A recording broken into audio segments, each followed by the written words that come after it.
Having a quarterback on a rookie contract is one of the most valuable assets in the modern NFL.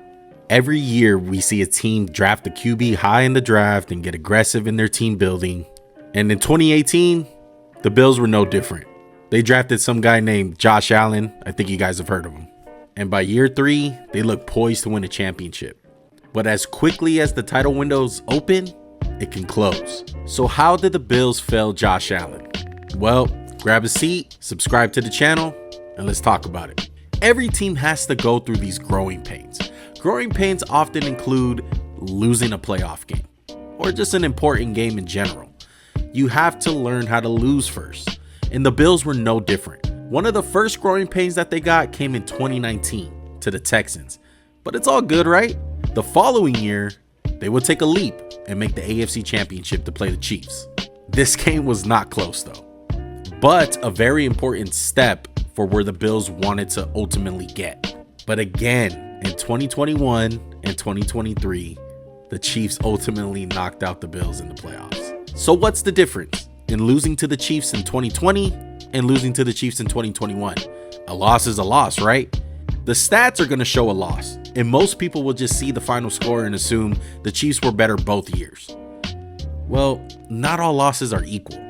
The loss in 21 was one of the most heartbreaking losses in recent playoff history. Not just because Josh Allen outplayed Mahomes, but it was how they lost. We aren't going to talk or explain, just watch these clips, they speak for themselves. The Bills haven't been back to the AFC Championship since. Look at the body language, look at the expression of the players. They are defeated. The next year they will go 13-3. Pretty good, right? Well, in the playoffs they would face the Bengals and Joe Burrow and get their ass whooped at home. The frustrations from each season-ending loss were just mounting up for this team. During this past season, they fired offensive coordinator Ken Dorsey, who was supposed to keep things afloat after losing a guy in Brian Daboll to the Giants. And the reports of unhappiness between the players and the coaching staff in general were just very bad. So what's the common theme here? Why do the Bills keep on losing in the playoffs? The way I'm going to explain it is the only way I know how, and that's they're going into these games with a half-loaded gun. Look, I'm not saying that the Bills roster is bad by any means. It's good, but it's not on the level of the AFC elite. Let's dive into the Bills' recent draft history. We're going to focus on the classes of 2018 all the way through 2022. Basically every pick after Josh Allen. One thing that instantly stuck out to me is that they really haven't had a great draft in about 6 years. There's a lot of good, but that in itself is a problem. They love to hit singles or doubles, but there isn't any home run picks, excluding Josh Allen. There are several good picks: Dawson Knox, Taron Johnson, Gabe Davis, James Cook. Solid, not saying they're bad. But let's look at the Bills' 2 highest draft selections during the Josh Allen era. At pick 16, they selected Tremaine Edmonds, who's a fine NFL player. He made himself a couple of Pro Bowls, earned himself a huge contract with the Bears, but he's never been a premier player at his position. Just to pour salt into the wound, let me tell you a couple guys who were on the board after the Tremaine Edmonds pick. Jair Alexander, Frank Ragnow, even Derwin James. Now those are premier players at their positions. See the difference? You can say, hey, it was pick 16. It's not like they had a top 10 pick. Well, let's look at their 9th pick in the draft the following year.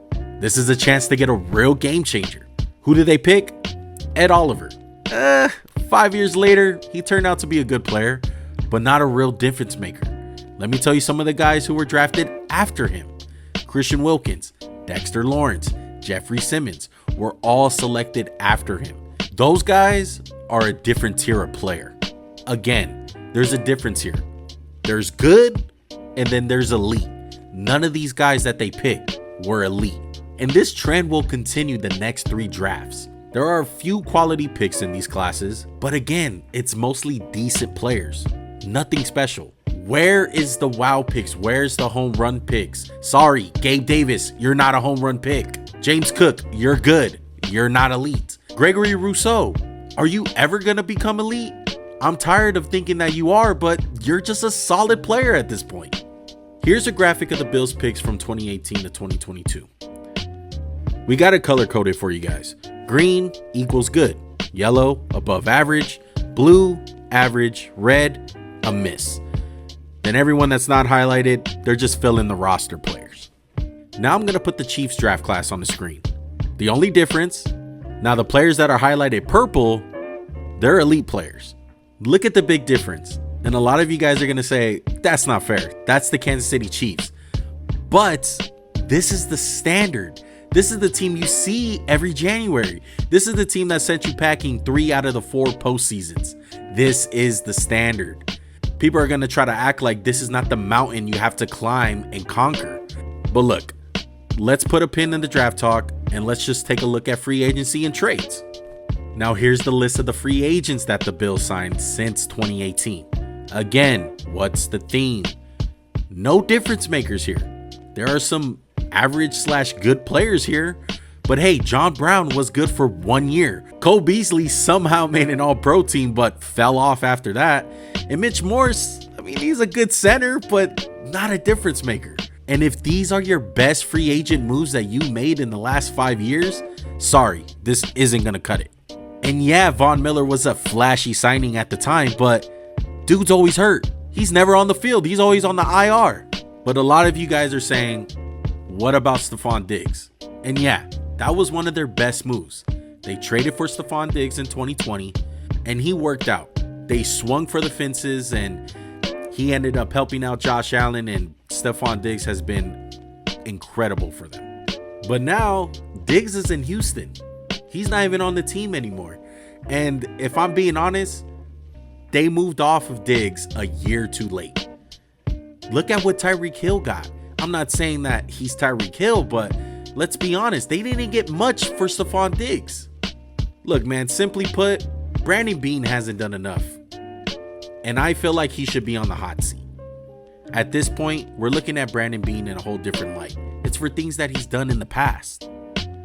In 2017, he signed guys like Micah Hyde, Jordan Poyer for cheap contracts. And then to add on top of it, he was hitting gems in the late round.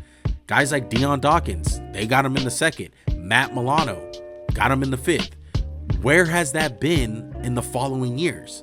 It's like they found their franchise quarterback in Josh Allen and said, hey, job's done. This guy will carry us no matter what. But sorry to say, it matters who you surround your quarterback with. Going into the 2024 season, the Bills are at a crossroads. They have this once-in-a-generation player, and they are in danger of wasting him. Some of the core guys that helped to build this, they're gone. Diggs, he's in Houston. Brian Daboll, he's been gone. And honestly, Mcdermott and Beane are definitely on the hot seat. The Bills need to help Josh Allen. No more of this Josh Allen gets 15 carries and he's our run game. No more of we'll go as far as Josh Allen takes us. How about when you come to Buffalo, you got to worry about our run game. How about when you come to Buffalo, you got to worry about our elite defense. And to be honest, some of these guys that they drafted recently, they need to continue to ascend. James Cook, Dalton Kincaid, how about you show us why you were the next Travis Kelce? Osiris Torrance, how about you show us that you can be an all-pro? They just drafted a stud in Keon Coleman. How about you go off for 1,200 yards and 10 touchdowns? Let's have Josh Allen cooking with some gas here. No more of this half-loaded gun bullshit. You know, Josh Allen has elevated the Bills ever since he stepped foot in Buffalo. Well, now it's time for the Bills to return the favor and elevate him. What do you guys think? Is Josh Allen just a guy that loses a lot of playoff games?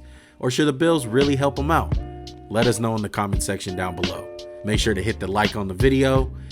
And most importantly, make sure to subscribe to the channel. We appreciate all the love and support that we've been getting. And we hope you guys enjoy this video. Till next time, I'm out. Peace.